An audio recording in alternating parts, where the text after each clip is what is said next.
Hello बच्चों। तो कैसे हैं आप लोग? तो चलिए देखिए, आज हम लोग सीखेंगे क्लास 10th के लिए एक और इम्पोर्टेंट क्वेश्चन का तरीका है ना।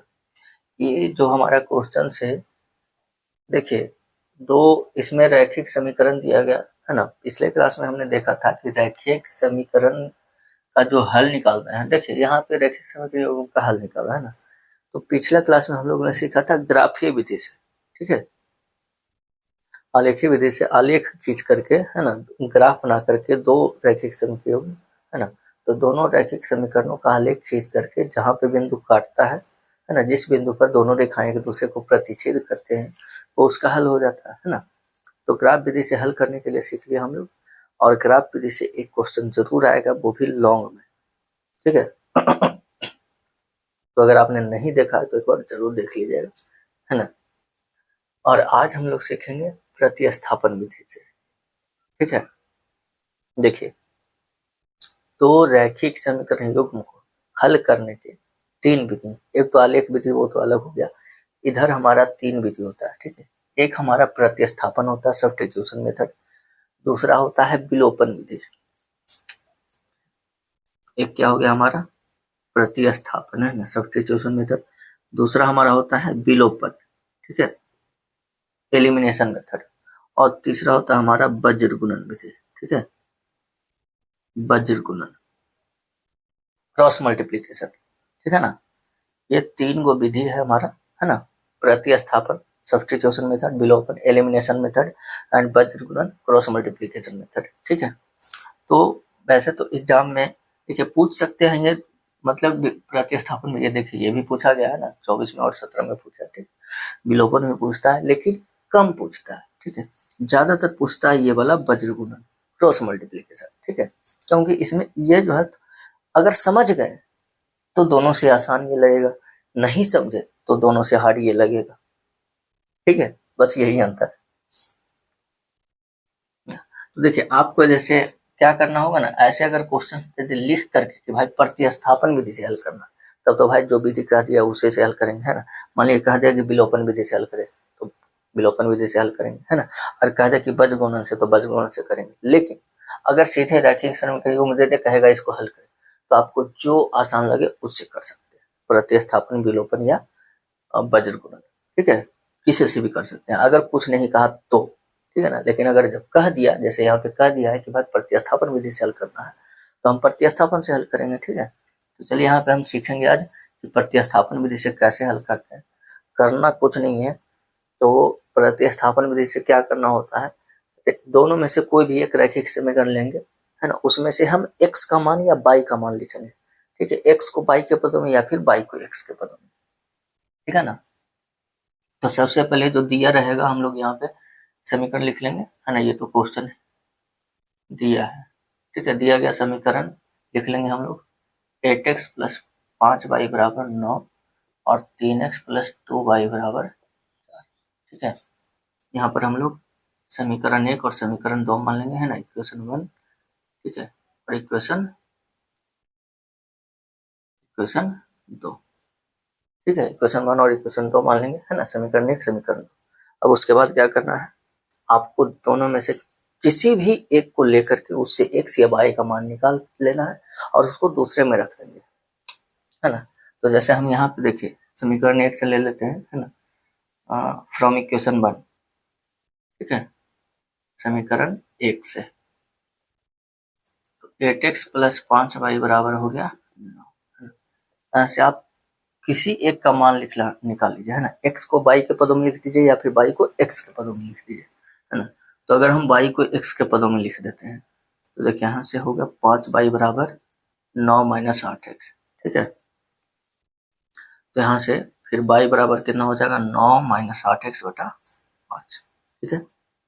आपको अगर इच्छा होगा कि नहीं हम x को y के पदों में लिखें, तो x को y के पदों में भी लिख सकते हैं ना। जैसे यहाँ पे देखिए ये 8x प्लस 5y बराबर 9 है ना, 8x प्लस 5y बराबर 9। x को y के पदों में लिखना चाहें तो क्या करेंगे, 8x बराबर 9 माइनस 5y, x बराबर 9 माइनस 5y बटा 8, ठीक है। यहाँ पे हमने x को y के पदों में लिख दिया, ठीक है।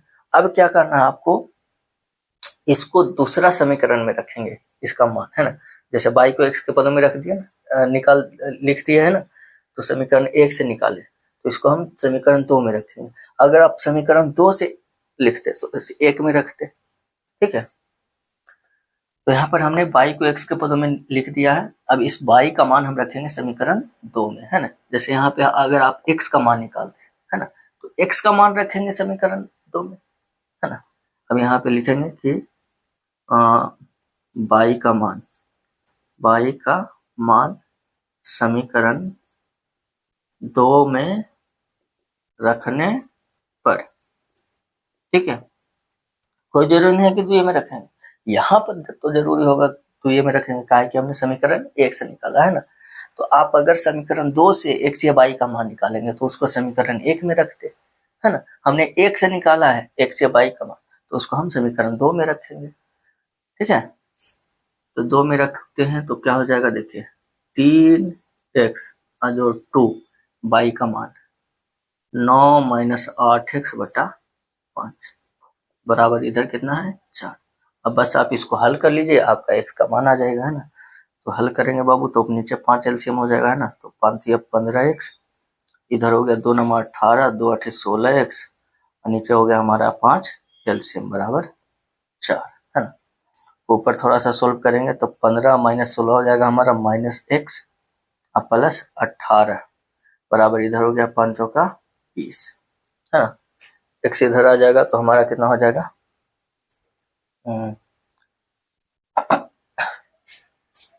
देखिए इधर हो गया -x बराबर, ये 20 है, इधर आ गया -18, है ना। 20 - 18 तो -x बराबर 2, दैट मीन्स x बराबर -2। x का मान आ गया हमारा -2। अब यहाँ से y का मान निकाल लेंगे, इसलिए y बराबर हो जाएगा कितना 9 - 8, है ना। 9 - 8 x, तो x का वैल्यू हो गया -2 और नीचे हो गया हमारा 5, ठीक है। तो आ जाएगा 9 - +8 तो 16 बटा 16 9 25 बटा 5, यानी कि आ गया, ठीक है। तो आप यहाँ पे देख सकते हैं कि x और y का मान हमारा निकल गया, है ना। तो अगर आप x को y के पदों में लिखते तो हम यहाँ पे जो y का मान यहाँ रखे आप x के जगह पे रखते, ठीक है ना। तो उसमें y का मान निकालता पहले, है ना। तो कोई दिक्कत नहीं, किसी से भी निकाल सकते हैं। चलिए ये हो गया हमारा सॉल्यूशन निकल गया, है ना। नीचे लिख देंगे, अतः इसका हल जो हो गया x बराबर -2 और y बराबर 5 हो गया, ठीक है। चलिए इसको नोट कर लीजिए। देखिए ये एक ऐसा क्वेश्चन है, इसको हम आपको तीनों मेथड से बना के बताएंगे, ठीक है। आज नहीं, आज हमारा प्रतिस्थापन विधि हमने सीखा है, ठीक है। फिर हम इसको जब विलोपन विधि बताएंगे तो उसमें भी हम इसको बना करके बताएंगे, और क्रॉस मल्टीप्लीकेशन बच गुणन विधि सीखेंगे तो उसमें भी हम इस क्वेश्चन को बताएंगे, ठीक है। तो एक क्वेश्चन को तीनों तरीका से आप बना सकते हैं, है ना। अगर आपको जो ठीक लगे एग्जाम में वो आप बना दीजिएगा। हाँ, अगर कहा तो, है ना, अगर स्पेसिफाइड करके कह दिया भैया कि भाई आप इसी मेथड से बनाइए, तब तो भाई आपको वो बनाना पड़ेगा, ठीक है। चलिए इसको नोट कीजिए, और प्रतिस्थापन विधि से हल करने के लिए 2 क्वेश्चन और हम आपको सिखाते हैं ताकि अच्छे से समझ में आ जाए।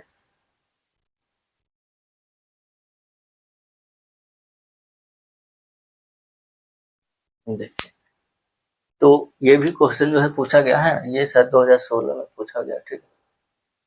चलिए कोई दिक्कत नहीं कहीं, लेकिन हाँ पूछा गया है, ठीक है। हम जितने भी क्वेश्चंस आपको बता रहे हैं, है ना, अभी जितने भी हम वीडियो डाल रहे हैं सभी क्वेश्चंस आपके बोर्ड एग्जाम में पूछे गए हैं, ठीक है।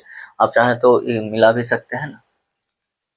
ले, तो हमने देखिए पूछे गए प्रश्न से ही और उसको हल करने का तरीका हम सीख रहे हैं ना। तो देखिए यहाँ पे प्रतिस्थापन विधि से हल करने के लिए हमने क्या बोला, सबसे पहले जो समीकरण दिया उसको हम लोग लिख लेंगे, है ना। दिया गया समीकरण है, ठीक है। दिया है, क्या दिया है भैया, दिया है हमको 3x - 5y बराबर 20, और दूसरा जो है x + 2y बराबर 3, है ना। ये हो गया हमारा इक्वेशन 1, समीकरण 1, ठीक है। और ये हो गया हमारा समीकरण 2, ठीक है। चलिए भैया, अब इसके बाद हम क्या करते हैं, समीकरण 1 या 2 दोनों में से किसी एक से x या y को दूसरे के पदों में लिख देते हैं ना। x को y के पदों में लिख सकते हैं, y को x के पदों में लिख सकते हैं ना। जैसे यहाँ पे हमको दिख रहा है आसानी समीकरण 2 से, इसको x को y के पदों में लिखना आसानी दिख रहा है, नहीं हमको इसमें बटा उटा नहीं होगा, x बराबर 3 माइनस 2y, तो इसको लिख लेंगे। ठीक है, तो देखिए समीकरण 2 से है ना, समीकरण 2 से, तो भैया समीकरण 2 में हमको क्या दिखा कि x प्लस 2y बराबर 3 है ना, और यहाँ x को y के पदों में लिखना आसान है, x बराबर 3 माइनस 2y है कि नहीं, तो इसमें हमको बटा वाला झंझट नहीं मिलेगा। अब हम क्या करेंगे, x का मान क्योंकि हमने 2 से निकाला है तो x का मान समीकरण 1 में रख देंगे है ना, यहाँ लिखेंगे कि अब x का मान समीकरण किसमें 1 में रखने पर है ना, 1 में रखने पर, तो 1 में रख देंगे तो हो जाएगा कितना, कितना है, एक हमारे ये ना है 3, x का मान 3 माइनस 2y, इधर माइनस 5y बराबर हो गया 20। ठीक है, 3 तिया 9 माइनस 3 9 6y है ना, माइनस 5y बराबर 20। ठीक है, अब आप यहाँ पे देख लीजिए 9 तो उधर चल जाएगा है ना, तो इधर हो गया 6 5 11y बराबर 20 माइनस 9, तो माइनस 11y बराबर हो गया कितना, 20 में से 9 घटेगा 11 है ना, तो आपका यहाँ 11 से 11 कट जाएगा, यानी y बराबर -1 है ना, तो y का मान आ गया -1। अब y का मान इसमें रख के x निकालते हैं है ना। ठीक है, तो इसलिए x बराबर इधर निकालना, x बराबर आ जाएगा हमारा 3 माइनस 2 इंटू बाई का मान -1 है ना, तो हो गया 3 माइनस प्लस 2 5। ठीक है, अतः x बराबर 5 और y बराबर -1, ये हो गया हमारा सॉल्यूशन है ना। देखिए कितना आसान है, बस आपको एक समीकरण से, ठीक है, दोनों में से किसी भी एक से x या y को दूसरे के पदों में लिख देना है, उसको हम दूसरे समीकरण में उसका मान रख देंगे, बस आपका निकल गया। ठीक है, नोट कर लीजिए, नेक्स्ट क्वेश्चन देखते हैं हम लोग। चलिए देखिए, इसमें कुछ रूट वाला है, उससे कोई दिक्कत नहीं है ना, हमारा जो तरीका है वो तो वही होगा। ठीक है, तो सबसे पहले क्या करते हैं, जो दिया गया है वो समीकरण लिख लेंगे है ना, दिया है √2x प्लस √3y बराबर 0 है ना, √3x minus √8y equal to 0, equation 1 है ना, इक्वेशन 1 इक्वेशन 2। ठीक है, चलिए अब फ्रॉम इक्वेशन 1 है ना, या 2 दोनों में से कोई भी एक लिख सकते हैं। ठीक है, तो अगर हम ले लेते हैं, चलिए ना एक ही ले लेते हैं, समीकरण 1 से, तो √2x प्लस √3y बराबर 0 है ना। आप x को y के पदों में लिख सकते हैं या y को x के पदों में लिख सकते हैं, कोई दिक्कत नहीं है ना। तो अगर √3y बराबर हमने लिखा -√2, तो y बराबर हो जाएगा -√2 बटा √3। ठीक है, ये हमने y को x के पदों में लिख दिया है ना। अब हम क्या करेंगे, y का मान रखेंगे, क्योंकि हमने 1 से निकाला है तो 2 में रखेंगे है ना। अब y का मान समीकरण 2 में रखने पर, ठीक है, समीकरण 2 में रखने पर, तो 2 में रख दीजिए इसको, है कि नहीं। एक सेकंड, ये मरकरवा में इंकवा खत्म हो गया। ठीक है ना, चलिए तो रखने पर हो जाएगा, देखिए समीकरण 2 में यहाँ √3x माइनस √8 y में रखेंगे इसका मान, देखिए -√2 बटा √3 बराबर 0।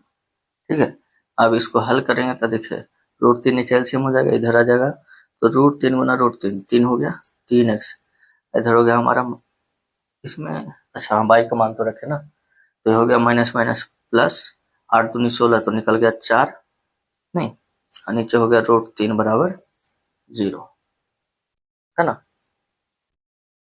ठीक है ना, तो इधर √3 एक सेकेंड, बाई का मान